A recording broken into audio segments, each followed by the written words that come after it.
ಪ್ರಾರ್ಥನೆಯನ್ನು ಸಲ್ಲಿಸುತ್ತಾ ಹಾಗೂ ನಮ್ಮ ಆರಾಧ್ಯ ದೈವನಾದಂತಹ ಇಂದಿಯ ಲೋಕ ಪೂಜಿತನಾದಂತಹ ಶ್ರೀ ಶಾಂತೇಶ್ವರನನ್ನು ಮನದಾಳದಲ್ಲಿ ಸ್ಮರಿಸುತ್ತಾ ಇವತ್ತು ನಾನು ಸ್ವಲ್ಪ ಮಟ್ಟಿಗೆ ದಾನಮ್ಮನ ಚರಿತ್ರೆಯನ್ನು ಆ್ಯಕ್ಚುಲಿ ನೋಡೋದು ಕಂಡಾಪಟ್ಟು ದೊಡ್ಡದಲ್ಲಿ ದಾನಮ್ಮ ಚರಿತ್ರೆ ಹುಟ್ಟಿನಿಂದ ಅವಳು ಯಾವ ರೀತಿಗೆ ಸಾಧನೆಯನ್ನು ಮಾಡಿದ್ರು, ಯಾವ ರೀತಿಗೆ ಜನ ಸೇವೆಯನ್ನು ಮಾಡಿದ್ರು ಹೇಳೋದು ಭಾಳ ದೊಡ್ಡದ.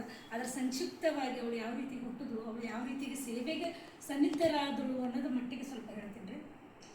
ಅನಂತರಾಯ ಮತ್ತು ಸಿರಸಮ್ಮ ಅಂತ ದಂಪತಿಗಳಿರ್ತಾರೆ ಮಹಾರಾಷ್ಟ್ರದ ಸಾಂಗ್ಲಿಯ ಒಂದು ಜತ ತಾಲೂಕಿನ ಉಮರಾಣಿ ಮತ್ತು ಗ್ರಾಮದಲ್ಲಿ ಅನಂತರಾಯ ಮತ್ತು ಸಿರಸಮ್ಮನ ಮಕ್ಕಳಾಗಿರಲಿಲ್ಲ. ಬಹಳ ವರ್ಷದ ನಂತರ ಏನು ಮಾಡ್ತಾರಪ್ಪ, ಅವರು ಒಂದು ದೇವಸ್ಥಾನಕ್ಕೆ ಹೋಗಿ ಪೂಜೆಯನ್ನು ಸಲ್ಲಿಸ್ತಿರ್ತಾರೆ. ವೀರ ಮಲ್ಲಯ್ಯನ ದೇವಸ್ಥಾನದಲ್ಲಿ ಪೂಜೆಯನ್ನು ಸಲ್ಲಿಸುವಾಗ ಸಾಕ್ಷಾತ್ ಮಲ್ಲಯ್ಯನ ಕನಸಿನಲ್ಲಿ ಬಂದು ಏನು ಹೇಳ್ತಾನಪ್ಪ ಅಂದ್ರೆ, ನಿಮಗೆ ಒಂದು ಕೂಸು ಏನಪ್ಪ ಅಂದ್ರೆ ಜನ್ಮ ತಾಳ್ತಾಳ, ಅವಳು ಸಾಕ್ಷಾತ್ ಪಾರ್ವತಿಯ ಸ್ವರೂಪದಲ್ಲಿರ್ತಾಳ ಅಂತ ಹೇಳ್ತಾಳೆ. ಅದಕ್ಕೆ ಎಂಥ ಒಂದು ಪಾರ್ವತಿ ಸ್ವರೂಪ ಅಂದ್ರೆ ಆ ಮಗು ಹುಟ್ಟಿದ ತಕ್ಷಣ ಅಳೋದಿಲ್ಲ. ಹೇಳ್ತಾನೆ ಅವನು, ವೀರ ಮಲ್ಲಯ್ಯ ಕನಸಿನಲ್ಲಿ ಬಂದು ಸಾಕ್ಷಾತ್ ಏನಪ್ಪ ಅಂದ್ರೆ ಪಾರ್ವತಿ ಸ್ವರೂಪವಾಗಿರುವಂಥ ಒಂದು ದೇವತೆ ನಿಮ್ಗೆ ಹುಟ್ಟಿದ ತಕ್ಷಣ ಆ ಮಗು ಏನಾಗಂಗಿಲ್ಲಪ್ಪ ಅಂದ್ರೆ ಅಳೋದಿಲ್ಲ. ಬಟ್ ಯಾವಾಗ ಲಿಂಗವನ್ನು ಧರಿಸ್ತಿರಲ್ಲ, ಅವಳಿಗೆ ಲಿಂಗ ಧಾರಣೆಯನ್ನು ಮಾಡ್ತಾರಲ್ಲ ಅವಾಗ ಅಳಾಗ ಚಾಲು ಮಾಡ್ತಾಳೆ ಅಷ್ಟು ಹೇಳಿ ಕನಸಿನಾಗ ಬಂದು ಹೇಳಿ ಹೋಗ್ಬಿಡ್ತಾನೆ. ಮತ್ತು ಸ್ವಲ್ಪ ನಂತರ ವಸಂತ ಮುಗಿದ ನಂತರ ಅವಳು ಏನಾಗ್ತಾಳಪ್ಪ ಅಂದ್ರೆ ಆ ತಾಯಿ ಜನ್ಮವನ್ನು ನಿಂತಾಳ. ಆ ಜನ್ಮದಲ್ಲಿ ಏನು ಮಾಡ್ತಮ್ಮ ಒಬ್ಬ ಮಗು ಸೃಷ್ಟಿ ಆಗ್ತದೆ. ಆ ಮಗು ಏನಾಗ್ತದಪ್ಪ ಅಂದ್ರೆ ಅಳೋಕೆ ಸ್ಟಾರ್ಟ್ ಮಾಡೋದಿಲ್ಲ. ಹುಟ್ಟಿದ ತಕ್ಷಣ ಎಲ್ಲ ಮಗು ಭೂಮಿ ಅಪ್ಪಿದ ತಕ್ಷಣ ಅಳಕ್ಕೆ ಚಾಲು ಆದ್ರೆ ಆ ದಾನ ಮಾಡೋದೇ ಇಲ್ಲ. ದಾನ ಮಾಡೋದಿಲ್ಲ ಆಗೋದು ಏನಾಗ್ತದಪ್ಪ ಅಂದ್ರೆ ಭಾಳ ಏನಾಗ್ತದ್ರಿ, ಟೆನ್ಷನ್ ಆಗ್ತದೆ ಇದ್ದಾರೆ, ಯಾಕೆ ಈ ರೀತಿ ಅಲಕತ್ತು ನಮಗೂ ಒಂದು ಅಳೋದಿಲ್ಲ ಮಾಡೋದಿಲ್ಲ ಯಥ ಪ್ರಕಾರ ಹಿಂಗಿರ್ತೈತಲ್ಲ ಅಂಥೇಳಿ ಒಂದಿನ ಏನು ಮಾಡ್ತಾನಪ್ಪ, ಸಾಕ್ಷಾತ್ ವೀರಮಲ್ಲೆಯ ದೇವ್ರು ಏನಾಗ್ತಾನಪ್ಪ ಅಂದ್ರೆ ಜಂಗಮನ ಒಂದು ರೂಪವನ್ನು ತಾಳಿ ಏನು ಮಾಡ್ತಾನೆ, ಅವ್ರ ಮನೆಗೆ ಬರ್ತಾನೆ. ಬಂದ ತಕ್ಷಣ ಆ ಮಗುವನ್ನು ಹೊತ್ತುಕೊಂಡು ಹೇಳ್ತಾನೆ, ಈ ಮಗುಗೆ ಏನು ಮಾಡಬೇಕಾಗಿದೆ, ಲಿಂಗ ಕಟ್ಟಬೇಕಾಗಿದೆ. ನಮ್ಮಲ್ಲಿ 5 ದಿನಕ್ಕೆ ಏನು ಮಾಡ್ತೀವಿ, ಐದೇಶಿ ಮಾಡ್ತೀವಿ. ಐದೇಶಿ ಮಾಡಿ ಲಿಂಗವನ್ನು ಕಟ್ತೀವಿ. ಆ ಮಗುವಿಗೆ ಏನು ಮಾಡ್ತೀವಿ, ಲಿಂಗ ಕಟ್ತಾರೆ. ಲಿಂಗ ಕಟ್ಟಿದ ತಕ್ಷಣ ಏನು ಮಾಡ್ತದೆ, ಆ ಮಗು ಚಟನೆ ಅಳೋದಕ್ಕೆ ಚಾಲು ಮಾಡ್ತದ್ರಿ. ಅಂದಿನಿಂದ ಇಲ್ಲಿಯವರೆಗೆ ಏನು ಮಾಡ್ತಾರಪ್ಪ ಅಂದ್ರೆ ಆ ಲಿಂಗಮ್ಮನನ್ನು ಲಿಂಗಮ್ಮ ಅಂಥೇಳಿ ಹೆಸರಿಟ್ಬಿಡ್ತಾರೆ. ಆ ಜಂಗಮ ಏನು ಮಾಡ್ತಾನೆ ಬಂದು ಆ ಮಗುವಿಗೆ ಲಿಂಗಮ್ಮ ಅಂತ ಹೆಸರಿಟ್ಟು ಹೋಗ್ತಾನೆ. ಮುಂದೆ ಆ ಲಿಂಗಮ್ಮ ಏನು ಮಾಡ್ತಾನೆ, ಯಥಾಪ್ರತವಾಗಿ ಪೂಜೆ ಪುನಸ್ಕಾರದಲ್ಲಿ ನಿರ್ತಾಡ್ರಿ. 12ನೇ ಶತಮಾನ, ನಿಮಗೂ ನಮಗೂ ಗೊತ್ತಿರುವಂಥ ಶತಮಾನ. ನಾವೆಲ್ಲರೂ ಹೆಂಗಿದ್ದೇವಪ್ಪ ಅಂದ್ರೆ ಒಂದು ಲೆವೆಲ್ಗೆ ಪುರುಷರ ಸಮಾನವಾಗಿ ನಾವಿದ್ದೇವ್ರಿ. ಆಗಿನ ಕಾಲದಾಗ ಹೆಂಗಿತ್ತಪ್ಪ ಅಂದ್ರೆ ಸ್ತ್ರೀಯ ಪುರುಷರಲ್ಲಿ ಭಾಳ ಅಸಮಾನತೆ ಇತ್ತು. ಗಂಡು ಭಾವ ಭಾಳ ಇತ್ತು. ಹೆಣ್ಣಿನ ಒಂದು ಪರಿಸ್ಥಿತಿ ಹೆಂಗಿತ್ತಪ್ಪ ಅಂದ್ರೆ 4 ಗೋಡೆಗಳ ಮಧ್ಯದಲ್ಲಿ ಒಂದು ಪರಿಸ್ಥಿತಿ ಇತ್ತು. ಆದ್ರೆ ಆ ಲಿಂಗಮ್ಮ ಇದವನ್ನು ಎಲ್ಲವನ್ನು ನೋಡ್ತಾಳ್ರಿ. ಜಾತಿ ಭೇದ ಭಾವ ಮೇಲು ಕೀಳು. ಈಗ ನೋಡಿ ನಮ್ಮಲ್ಲಿ ಆ ರೀತಿಯಲ್ಲಿ ಯಾರ ಬಳಿ ನಾವು ಮೇಲು ಕೀಳೋನವ್ರಿಲ್ಲ, ನಾವೆಲ್ಲರೂ ಒಂದು ಅಂಥೇಳಿ ಭಾವನೆ ಐತಿ. ಅವೆಲ್ಲ ಕಂಡು ಏನು ಮಾಡ್ತಾರೆ, ಮರಿಗೆ ಏನು ಮಾಡ್ತಾಳೆ, ಒಂದಿನೊಂದು ಸಲ ಇದೆಲ್ಲ ಚೇಂಜ್ ಮಾಡಬೇಕು, ನಾವು ಯಾರಾದರೂ ಇದು ಮಾಡಬೇಕು ಅಂಥೇಳಿ ನಿರ್ಧಾರ ಮಾಡ್ತಾಳೆ. ಒಂದು ಗುರುಗಳಲ್ಲಿ ಯಾವಾಗ ವೇದಭ್ಯಾಸ ಮಾಡಬೇಕಂದ್ರೆ ಗುರುಗಳ ಹತ್ರ ಹೋಗಿರ್ತಿರ್ತಾರೆ. ಅವಾಗೆಲ್ಲ ಗುರುಕುಲ ಪರಿಸ್ಥಿತಿ ಇತ್ತು. ಆ ಗುರುಕುಲದಲ್ಲಿ ಆ ದಾನಮ್ಮನ ಲಿಂಗಮ್ಮನನ್ನು ಬಿಡ್ತಾರೆ. ಲಿಂಗಮ್ಮ ಕಲಿತಿರುವಾಗ ಆ ಗುರುಗೆ ಒಂದು ಕ್ವಶನ್ ಕೇಳ್ತಾಳ್ರಿ, ನಾನು ಏನು ಮಾಡಬೇಕಾಗ್ಯದಪ್ಪ ಅಂದ್ರೆ ಒಂದು ಅಷ್ಟಲಿಂಗವನ್ನು ಅಂದ್ರೆ ನಾನು ಮಾಡಬೇಕಪ್ಪ ಅಂದ್ರೆ ನಾನು ದೂರದೃಷ್ಟಿಕೋನವನ್ನು ಇಟ್ಟುಕೊಂಡು ದೃಷ್ಟಿಕೋನದ ಯೋಗವನ್ನು ಕಲಿಬೇಕಾಗಿದೆ ಗುರುಗಳೇ. ಯಾಕಂದರೆ ಹಿಂದೆ ನಡೀತದೇನು, ಮುಂದೆ ಏನು ನಡೀತದೆ ಅನ್ನೋದನ್ನು ತಿಳ್ಕೋಬೇಕು, ಆ ಒಂದು ವಿದ್ಯೆಯನ್ನು ಕಲಿಬೇಕು ಅಂತೇಳಿ ಹಾಕಿರ್ತಾಳೆ. ಅವಾಗ ಆ ಗುರುಗಳು ಏನು ಮಾಡ್ತಾರಪ್ಪ ಅಂದ್ರೆ ನಿಮಗೆಲ್ಲ ಗೊತ್ತಿರುವ ಹಾಗೆ ಸೊಲಾಪುರದ ಸಿದ್ದರಾಮೇಶ್ವರ ಕಡೆ ಪಟ್ಟವನ್ನು ಮಾಡ್ತಿರ್ತಾರೆ. ಇಲ್ಲ ಅವ್ರಿಗೆ ಏನು ಗೊತ್ತದಪ್ಪ ಅಂದ್ರೆ ದೃಷ್ಟಿಯೋಗದ ವಿದ್ಯೆ ಗೊತ್ತದ ಲಿಂಗಮ್ಮ, ನೀನು ಹೋಗಿ ಅಲ್ಲಿ ಕಲ್ತುಕೋ ಅಂತೇಳಿ ಅವಳನ್ನು ಕರೆದುಕೊಂಡು ಏನು ಮಾಡ್ತಾರಪ್ಪ ಅಂದ್ರೆ ಸಿದ್ದರಾಮೇಶ್ವರ ಬಳಿ ಹೋಗ್ತಾರೆ. ಆ ಸಿದ್ದರಾಮೇಶ್ವರರು ಕೇಳ್ತಾರೆ, ಲಿಂಗಮ್ಮ ನೀನು ಅತಿ ಚಿಕ್ಕ ವಯಸ್ಸಿನಲ್ಲಿ ಇಂಥ ಒಂದು ಯೋಗವನ್ನು ಕಲಿಬೇಕಂತ ಯಾಕೆ ಅನ್ಕೊಂಡು, ಇದರಿಂದ ಏನಾದರೂ ಕೆಟ್ಟ ಒಂದು ನಿನ್ನ ಆಲೋಚನೆ ಅದೇನು ಅಂತ ಕೇಳ್ತಾಳೆ. ಆವಾಗ ಲಿಂಗಮ್ಮ ಹೇಳ್ತಾಳ, ಇಲ್ಲ ಗುರುಗಳೇ, ನಾನು ಏನು ಕಲಿಬೇಕಾಗಿತ್ತಪ್ಪ ಅಂದ್ರೆ ಮುಂದಿನ ಆಗು ಹೋಗುಗಳ ಬಗ್ಗೆ ನಾನು ತಿಳ್ಕೊಬೇಕಾಗಿತ್ತು. ಜನರ ಒಂದು ಕಷ್ಟ ನೋವುಗಳನ್ನು ನೋಡೋದಾಗವಲ್ತು, ಇದನ್ನು ನಾನು ಯಾವ ರೀತಿಗೆ ಸಾಲ್ವ್ ಮಾಡಬೇಕು, ಯಾವ ರೀತಿಗೆ ನಾನು ನೋಡಬೇಕು, ಅದಕ್ಕೆ ನನಗೆ ಬೇಕಾಗಿತ್ತು, ಆ ವಿದ್ಯೆಯನ್ನು ಕಲಿಸ್ರಿ ಅಂತ ಹೇಳ್ತಾರೆ. ಅವಾಗ ಇದು ಸಿದ್ದರಾಮೇಶ್ವರ ಹೇಳ್ತಾರೆ, ನನಗೆ ಏನು ಮಾಡ್ತೀನಪ್ಪ ಅಂದ್ರೆ ಆ ಯೋಗವನ್ನು ಕಲಿಸ್ತೀನಿ. ಆ ಯೋಗ ಕಲಿಸಿದ್ರೆ ನೀವು ಕೆಟ್ಟದಕ್ಕೆ ಯೂಸ್ ಮಾಡ್ಕೋಬಾರ್ದು, ಅದು ನೀವು ಒಳ್ಳೆಯದಕ್ಕೆ ಏನು ಮಾಡಬೇಕಪ್ಪ ಅಂದ್ರೆ ಯೂಸ್ ಮಾಡ್ಕೋಬೇಕು ಅಂತೇಳಿ ಅವಳಿಗೆ ಒಂದು ದೃಷ್ಟಿ ಯೋಗವನ್ನು ಕಲಿಸ್ತಾರೆ. ಆ ಕಲಿಸ್ಕೋತ ಇರುವಾಗ ಏನು ಹೇಳ್ತಾನಪ್ಪ ಅಂದ್ರೆ ಕೆಲವೊಂದು ಬಸವಣ್ಣರ ತತ್ವಗಳನ್ನು ಹೇಳ್ತಿರ್ತಾರೆ. ಆ ಒಂದು ಪ್ರೇರಿತ ಆಗ್ತಾಳ್ರಿ ಯಾರು, ದಾನಮ್ಮ. ಇಲ್ಲ ನಾನು ಏನು ಮಾಡಬೇಕಾಗ್ಯದ, ಕಲ್ಯಾಣಕ್ಕೆ ನಾವು ಹೋಗೇಬೇಕಾಗ್ಯದ ಅಂತೇಳಿ, ನಾ ಕಲ್ಯಾಣಕ್ಕೆ ಹೋಗ್ಬೇಕು, ಬಸವಣ್ಣನವ್ರನ್ನ ನೋಡಬೇಕು ಅಂಥೇಳಿ ಏನು ಮಾಡ್ತಾಳ್ರಿ, ಅವ್ರ ಊರಿಗೆ ಮತ್ತೆ ಬಂದು ತಾಯಿ ತಂದೆ ಕೇಳೋಣ. ತಾಯಿ ತಂದೆ ಗಾಬರಿ ಬಿಡ್ತಾರೆ. ಯಾಕಂದ್ರೆ ಆಗಿನ ಈಗಿನ ಕಾಲದಾಗ ಇಲ್ಲಿ ನಾವೆಲ್ಲರೂ ಹೆಂಗೆ ಮಾಡ್ತೀವಿ, MBBS ಇಂಜಿನಿಯರ್ ಅದು ಇದು ಕಲಿಯಾಕೆ ಹಾಸ್ಟೆಲ್ ಬಿಟ್ಟು ಕಲಿಸ್ತೀವಿ ನಮ್ಮ ಮಕ್ಕಳಿಗೆಲ್ಲ, ಎಲ್ಲೆಲ್ಲೋ ಬಿಟ್ಟು ಕಲಿಸ್ತೀವಿ. ಆದರೆ ಆಗಿನ ಕಾಲದಾಗ ಒಂದು ಊರಿನಿಂದ ಮತ್ತೊಂದು ಊರಿಗೆ ಹೋಗ್ಬೇಕಂದ್ರೆ ಅಲ್ಲೂ ಇರೋಂಗಿಲ್ಲ. ಯಾಕಪ್ಪ ಅಂದ್ರೆ ಒಂದು ಹೆಣ್ಣು ಮಗು ಎಲ್ಲರೂ ಕೆಟ್ಟಪ್ಪ ಅದನ್ನು ಒಂದು ಮಗು ಮತ್ತೊಂದು ಮನೆಗೆ ಹೋಗಿತ್ತಂದ್ರೆ ಏನೋ ಒಂದು ನಿಮಿತಿ ಅಪಮಾನ. ಹೀಗಿರುವಾಗ ನೀನು ಬಸವಣ್ಣನ ಕಲ್ಯಾಣಕ್ಕೆ ಹೋಗ್ತಿರ್ತಿಯಲ್ಲವಾ, ನಿಂಗೆ ಯಾಕೆ ನಿಮ್ಮ ಮದುವೆ ಏಜ್ ಇದ್ದಿ, ಮದುವೆ ಮಾಡಿ ಕಳಿಸ್ಬೇಕಾಗ್ಯದ, ನನ್ನ ಜವಾಬ್ದಾರಿ ಐತಿ ಅಂಥೇಳಿ ಒಪ್ಪಲ್ರಿ ಅವರು.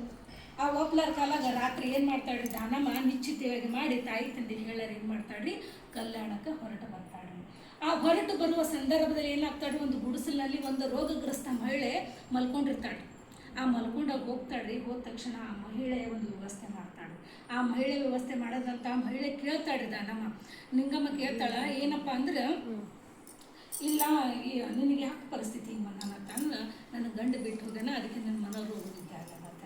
ಮತ್ತು ಆ ಗಂಡ ಕರೆಸ್ತಂದಾಗ ಮಹಿಳೆಗೆ ಏನು ಮಾಡ್ತಾಳ್ರಿ, ಒಳ್ಳೆಯ ಒಂದು ಯೋಗವನ್ನು ತಂದು ಕೊಡ್ತಾಳ್ರಿ. ಇಲ್ಲ ನೀವು ಹಿಂಗೆ ಮಾಡೋದು ಸರಿಯಲ್ಲ ಅಂಥೇಳಿ ಕೂತು ಏನು ಮಾಡ್ತಾರಪ್ಪ ಅಂದ್ರೆ, ಅಲ್ಲಿಂದ ಒಂದು ಪರಿಸ್ಥಿತಿ ಬಂದಂಥ ಜನರ ಒಂದು ಮನೋರೋಗಕ್ಕೆ ಏನು ಕಾರಣ ಅದಾವ, ಅವ್ರು ಯಾವ್ಯಾವ ಒಂದು ರೋಗದಿಂದ ನರಳಕತ್ತಾರಂಥ ಚಿಕಿತ್ಸೆಯಲ್ಲಿ ಮಗ್ನಾಗ್ತಾಳೆ. ಆಕೆ ಬಂದಿದ್ದಕ್ಕೆ ರೀ ಕಲ್ಯಾಣ ಬಸವಣ್ಣಕ್ಕೆ ಹೋಗಬೇಕು, ನಾ ಕಲ್ಯಾಣದ ಬಸವಣ್ಣನ ನೋಡಬೇಕು ಅಂತ ಬಂದಿರ್ತಾಳೆ. ಬರ್ದಾರ ಮಧ್ಯದಲ್ಲಿ ಇದನ್ನು ಮಾಡ್ತಾಳೆ. ಮುಂದೆ ಏನಾಗ್ತಾಳೆ, ದಾನ ಧರ್ಮ ಮಾಡ್ಕೊಂಡು ಅಲ್ಲೇ ಇದ್ದಾಗ ಮೋಳಿಗೆ ಮಾರಯ್ಯನವರು ಆ ಲಿಂಗಮ್ಮನನ್ನು ನೋಡ್ತಾರೆ. ಲಿಂಗಮ್ಮನ ನೋಡು ಇಷ್ಟು ಜನಸಾಮಾನ್ಯರ ಕೈಯಾಗಿ ಏನು ಮಾಡ್ತಿರ್ತಾರಪ್ಪ, ಅನ್ನವನ್ನು ಹಾಕ್ತಿರ್ತಾಳೆ. ತಾನೇ ಸ್ವತಃ ಅಡುಗೆ ಮಾಡೋದು, ದಾನವನ್ನು ಕೊಡೋದು ಮಾಡ್ತಿರ್ತಾಳೆ. ಅದನ್ನು ನೋಡಿ ಏನು ಮಾಡ್ತಾರಪ್ಪ ಅಂದ್ರೆ, ಮಾರಯ್ಯನವರು ಸಹಿತ ರಾತ್ರಿ ಹೊತ್ತು ಏನು ಮಾಡ್ತಾರೆ, ಕಟ್ಟಿಗೆಯನ್ನು ಕಡಿದು ಅವ್ರಿಗೆ ಏನು ಕೊಡ್ತಿರ್ತಾರಪ್ಪ ಅಂದ್ರೆ ಇಟ್ಟು ಬರ್ತಿರ್ತಾರೆ ಅವ್ರ ಸೌದೆಯನ್ನು. ಎದಕ್ಕಪ್ಪ ಅಂದ್ರೆ ನಾಳೆ ಉರುಳಾಗಲಿ, ನಾಳೆ ಅಡುಗೆಗೆ ಅವ್ರಿಗೆ ಹೆಲ್ಪ್ ಆಗಲಿ ಅಂತ ವಿಷಯ. ಅದನ್ನು ಕಂಡು ಒಂದಿನ ಲಿಂಗಮ್ಮ ಭೇಟಿ ಆಗ್ತಾರೆ. ಮಾರಯ್ಯ, ನೀವು ರಾತ್ರಿ ನನಗೆ ಕನ್ನಡನ ಮಾಡಕತ್ತೀರಪ್ಪ ಅಂದ್ರೆ ನಿಮ್ಮ ಗಟ್ಟಿಗೆ ಅದಕ್ಕೆ ಬರಾಕ ನಿಮ್ಮಿಂದಲೇ ಬರಾಕತ್ತ. ಲಿಂಗಮ್ಮ ನೀವು ಯಾಕೆ ಇಲ್ಲಿ ಬಂದಿರಿ ಅಂತ ಕೇಳೋಣ.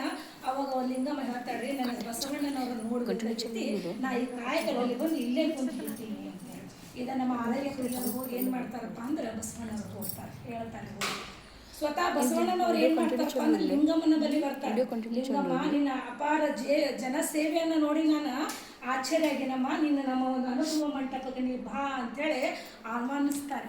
ಅವಾಗ ಏನು ಮಾಡ್ತಾರಪ್ಪ ಅಂದ್ರೆ, ನಿನ್ನ ಪರಮಾತ್ಮ ಇಂಥ ಸ್ವತಃ ಪರಮಾತ್ಮನೇ ಬಂದು ನನಗೇನು ಕೇಳಾರಪ್ಪ ಅಂದ್ರೆ ನಮ್ಮ ಒಂದು ಆಗಮನವನ್ನು ಕೇಳ್ತಾ ಇದ್ದಾರೆ ಅಂದ್ರೆ ನಾವು ಹೋಗೇಬೇಕು ಅಂತೇಳಿ ಏನು ಮಾಡ್ತಾರಪ್ಪ, ಒಂದಿನ ಅನುಭವ ಮಂಟಪಕ್ಕೆ ಕಾಲಿಡ್ತಾರೆ.